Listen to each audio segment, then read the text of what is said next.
Alhamdulillah. Alhamdulillahil malikid dayanil karimil mannanir rahimir rahman. Ahmaduhu subhanahu wa ta'ala hamdan yadumu ala dawam. Wa ashkuruhu alal khairi wal an'ami wa atubu ilaihi min dhunub. Ashhadu an la ilaha illallah wahdahu la syarikalah. Wa ashhadu anna muhammadan abduhu wa rasuluh la nabiyya ba'dah. Allahumma fasalli wa sallim ala Muhammadin wa ala alihi wa ashabihi wa man tabi'ahu alladhina yafuzuna bidailid darajatil ula wal maqam amma ba'd.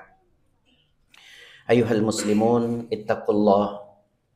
ittaqullaha haqqa tuqatih wa la tamutunna illa wa antum muslimun. Faqala Allah Ta'ala fi kitabihil karim, a'udzu billahi minasyaitonir rajim, bismillahirrahmanirrahim. Wal asri innal insana lafi khusrin illa alladhina amanu wa 'amilus sholihat wa tawasaw bil haqq wa tawasaw bis sabr. Sadaqallahul azim. Jamaah Jumat, tamu-tamu Allah yang insyaallah dirahmati oleh Allah Subhanahu wa taala. Dari mimbar ini saya mengajak pada diri saya pribadi dan jamaah pada umumnya, mari kita senantiasa tingkatkan iman dan takwa kita kepada Allah Subhanahu wa taala. Karena iman dan takwa inilah satu-satunya bekal yang akan dibawa menghadap Allah Subhanahu wa taala.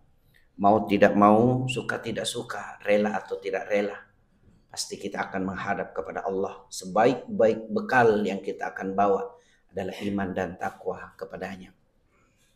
Kita bersyukur, alhamdulillah hari ini kita masih mendapatkan undangan dari Allah Subhanahu wa taala, dan undangan ini tidak berlaku umum. Undangan ini berlaku khusus. Yang diundang hanyalah orang-orang yang beriman. Yang tidak beriman tidak diundang oleh Allah. Allah yang sampaikan dalam surah Al-Jumu'ah, ya ayyuhalladzina amanu idza nudiya lis-sholati min yaumil jumu'ah. Yang diundang hanyalah orang-orang yang beriman. Yang tidak beriman tidak diundang oleh Allah Subhanahu wa taala. Salam dan salawat pada junjungan Nabiullah Muhammad sallallahu alaihi wasallam. Suatu ketika Siti Aisyah radhiyallahu anha menjahit di dalam rumahnya di malam hari. Tiba-tiba jarumnya terjatuh. Dicari itu jarum, tidak ketemu itu jarum. Kenapa tidak ketemu? Pertama, jarum itu kecil. Yang kedua, lampu rumahnya Siti Aisyah radhiyallahu anha itu tidak seterang kita sekarang. Ada yang mengatakan lampu minyak. Dicari, tidak ketemu itu jarum. Tidak lama kemudian Rasulullah datang, langsung masuk ke rumahnya. Siti Aisyah radhiyallahu anha langsung ambil itu jarum, langsung ketemu itu jarum. Kenapa langsung ketemu itu jarum? Karena mukanya Rasulullah yang lebih terang daripada sinar matahari. Rasulullah tersenyum. Siti Aisyah radhiyallahu anha tersenyum. Ya Rasulullah, mukamu yang begitu terang benderang. Apa di yaumil akhir nanti ada enggak di antara umatmu yang tidak bisa lihat mukamu yang begitu terang? Rasulullah menjawab, ada. Siapakah itu ya Rasulullah? Orang yang bakhil, orang yang kikir. Siapakah yang bakhil yang kikir itu ya Rasulullah? Orang yang ketika nama aku disebut dan dia mendengar nama aku disebut tidak bersalam salawat kepada aku. Maka itulah umatku yang tidak bakalan bisa lihat mukaku di yaumil akhir nanti.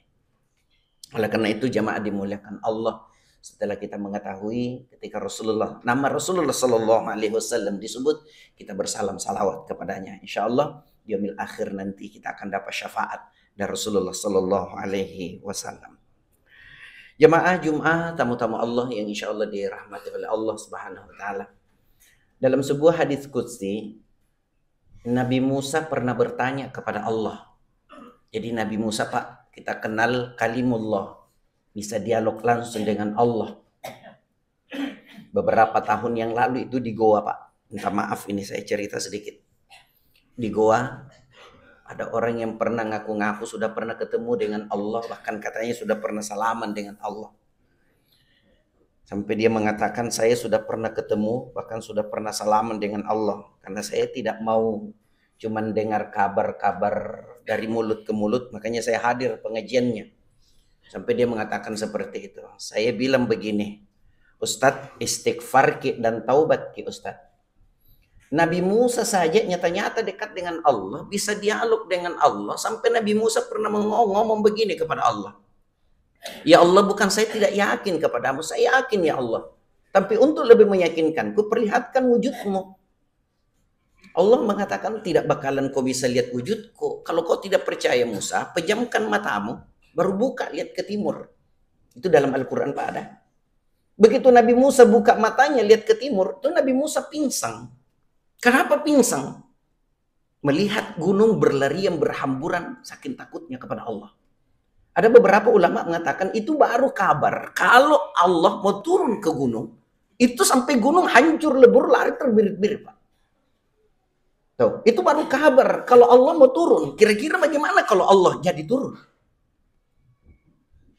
Tuh, jadi saya bilang itu Nabi Musa dekat dengan Allah, bisa dialog langsung dengan Allah, nggak bisa lihat wujudnya Ustaz. Ini minta maaf, bukan anekdot, bukan lelucon Pak, tapi ini jawabannya ini Ustaz. Tapi sudah meninggal, mudah-mudahan dia tobat sebelum dia meninggal. Ya apa jawabannya? Itu dulu Nabi Musa yang ingin ketemu dengan Allah. Kalau ini Allah mentung yang ingin ketemu dengan saya. Coba astagfirullahaladzim. Ini wajib hukumnya kita tidak percaya. Makanya kita mendoakan mudah-mudahan sebelum dia meninggal beberapa tahun yang lalu itu, mudah-mudahan dia kembali ke jalan Allah yang sebenarnya. Kalau ini Nabi Musa pernah bertanya begini kepada Allah. Ya Allah, di antara seluruh hambamu, siapakah yang paling mulia? Ini dalam hadis qudsi ini dikatakan seakan-akan Nabi Musa lah yang paling mulia karena dekat dengan Allah. Ternyata jawabannya Allah lain yang diharapkan Nabi Musa. Apa jawabannya Allah? Musa, di antara seluruh hambaku yang paling mulia adalah orang yang bisa membalas kejahatan orang tersebut tapi justru memberi maaf baginya. Ini barangkali ucapannya gampang Pak, tapi realisasinya yang susah. Ada yang maki-maki saya, pasti yang ada di pikiranku, di mana aku dapat. Pasti kan seperti itu. Atau enggak usah dimaki-maki lah, saya ini tetap sinis saja sama jamaah. Pasti yang ada dalam hatiku itu memberontak. Kenapa biasa terjadi perkelahian di antara kita Pak? Antara umat Islam itu sendiri.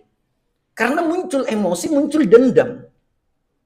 Nah, ujung-ujungnya apa? Di mana kita ketemu, pasti ku balas kok. Padahal kalau kita mau mulia di hadapan Allah, bisa membalas kejahatan orang tersebut, tapi justru memberi maaf. Ini yang susah. Kita kembali lihat sejarah Pak. Barangkali, dan insya Allah, mudah-mudahan kita bisa praktekkan. Kira-kira cuma Rasulullah Shallallahu Alaihi Wasallam yang bisa memiliki ini sifat mulia ini.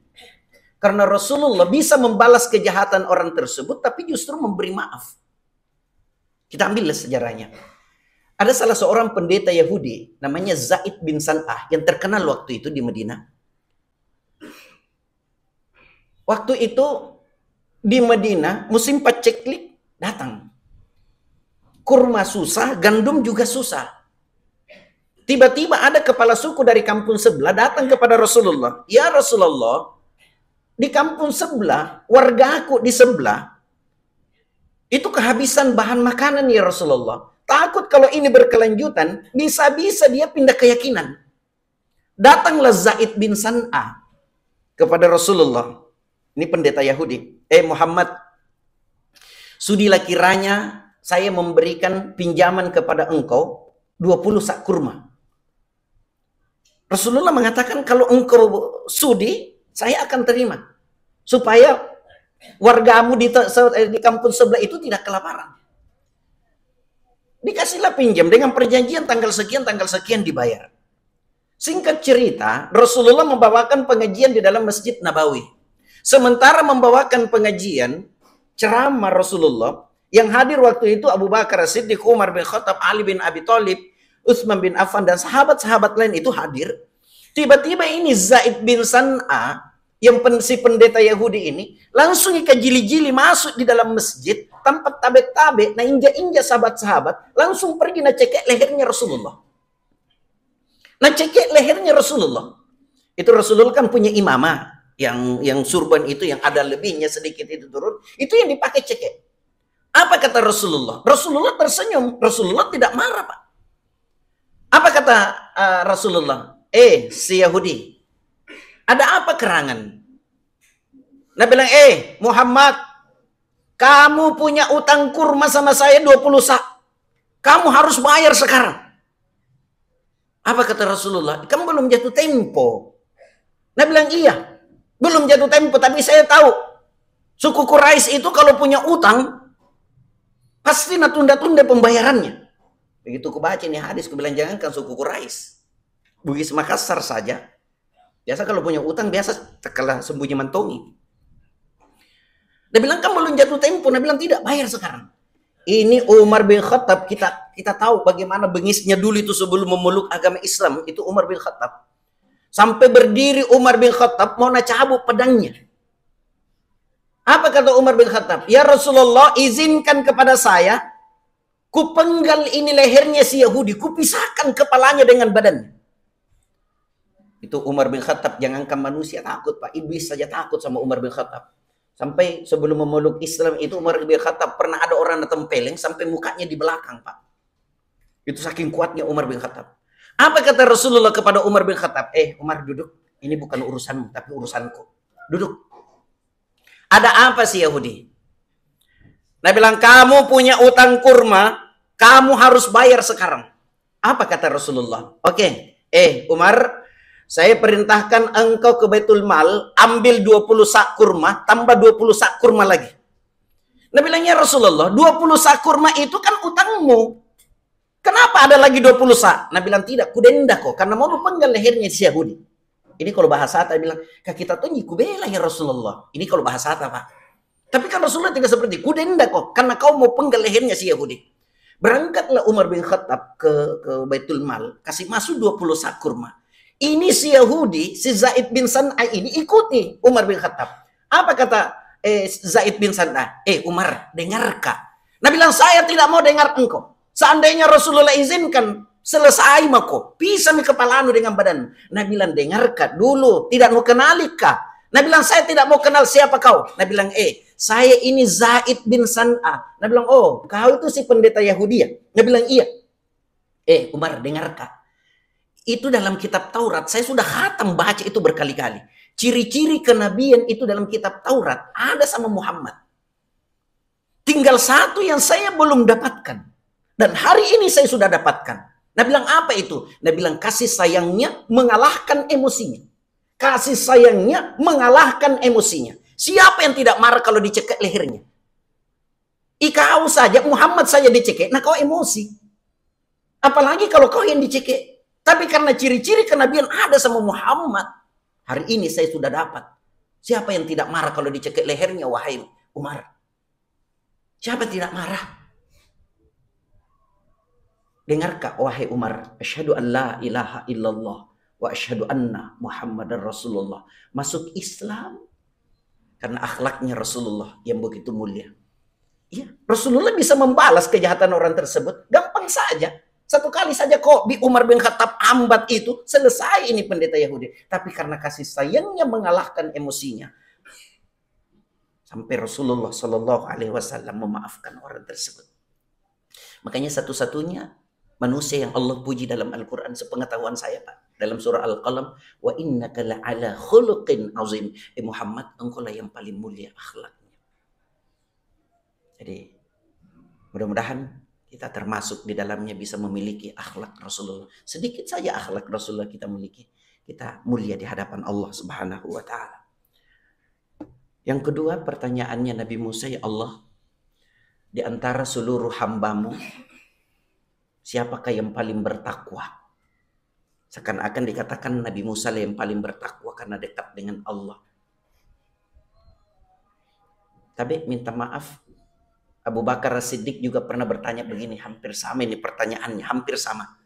Pertanyaannya Abu Bakar As-Siddiq kepada Rasulullah, ya Rasulullah, di antara seluruh umatmu siapakah yang paling mencintaimu? Apa saya? Kata Abu Bakar As-Siddiq. Rasulullah mengatakan bukan. Kaget Abu Bakar As-Siddiq. Ya Rasulullah, saya menemani engkau hijrah ke Madinah. Kenapa engkau mengatakan bukan saya mencintaimu, yang paling mencintaimu? Apa Umar? Bukan. Apa Utsman? Bukan. Apa Ali? Bukan. Apa istrimu ya Rasulullah yang paling mencintaimu? Bukan. Nah terus siapa ya Rasulullah yang paling mencintaimu? Akan kutingkatkan rasa cintaku kepadamu. Rasulullah menjawab, wahai sahabatku, engkau memang mencintaiku karena kita hidup sama-sama. Dan engkau lihat kepribadianku. Wajar kalau engkau cinta kepada aku. Tapi yang paling cinta kepada aku adalah umat-umatku yang akan datang. Yang tidak pernah lihat saya. Tapi sunnah-sunnahku dilakukannya. Siapakah itu? Kita semua yang hadir di masjid-masjid ini. Buktinya apa? Kita tidak pernah lihat Rasulullah qobliyah ba'diyah. Tapi kenapa kita lakukan? Karena kita cinta kepada Rasulullah Sallallahu Alaihi Wasallam. Makanya pertanyaannya Nabi Musa, ya Allah, di antara seluruh hambamu, siapakah yang paling bertakwa? Lagi-lagi dalam hadis qudsi ini dikatakan, Nabi Musa yang paling bertakwa karena dekat dengan Allah. Ternyata jawabannya Allah. Orang yang paling bertakwa di antara hamba-hambaku, wahai Musa, alladzina idza dzukira alladzina, orang yang selalu ingat kepadaku, yang selalu berzikir kepadaku, di waktu dia duduk, di waktu dia berbaring, di waktu dia berdiri, dia selalu ingat kepada aku. Tidak pernah bosan-bosan ingat kepada aku. Itulah hambaku yang paling bertakwa kepada aku. Kata Allah Subhanahu wa ta'ala. Mudah-mudahan kita termasuk hamba-hamba yang bertakwa kepada Allah, yang tidak pernah bosan-bosan ingat kepada Allah. Dimanapun kita berada, selalu ingat kepada Allah Subhanahu wa ta'ala. Barakallahu li wa lakum fil Qur'anil azim wa nafa'ni wa iyyakum bima fihi minal ayati wa dzikril hakim wa taqabbala minni wa minkum tilawatahu innahu huwal ghafurur rahim.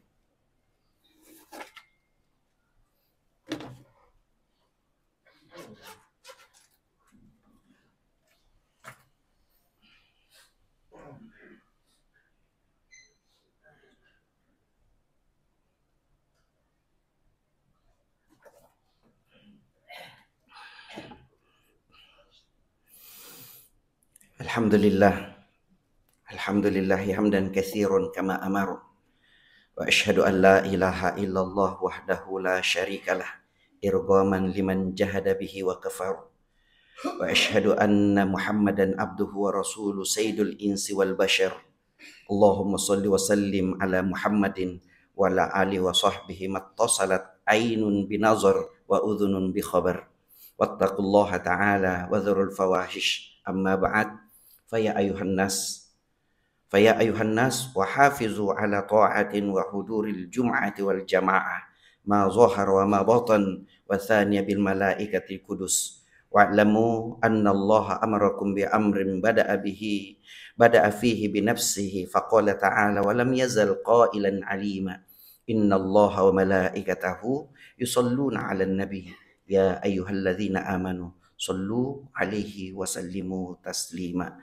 Allahumma salli ala Muhammadin wa ala ali Muhammad kama sallaita ala Ibrahim wa ala ali Ibrahim fil alamin innaka Hamidum Majid. Allahumma ghafir lil muslimina wal muslimat wal mu'minina wal mu'minat al ahya'i minhum wal amwat innaka sami'un qaribun mujibud da'wat wa ya qadil hajat. Allahumma ighfir lana wa li ikhwanina alladhina sabaquna bil iman wa la taj'al fi qulubina ghillan lil ladzina amanu rabbana innaka raufur rahim. Rabbana atina fid dunya hasanah wa fil akhirati hasanah wa qina adzabannar. Ibadallah, innallaha ya'murukum bil adli wal ihsan wa ita'i dzil qurba wa yanha 'anil fahsya'i wal munkar wal baghi ya'izukum la'allakum tadhakkarun. Fadhkurullahal azim yadhkurukum wad'uuhu yastajib lakum wa la dzikrillahi akbar.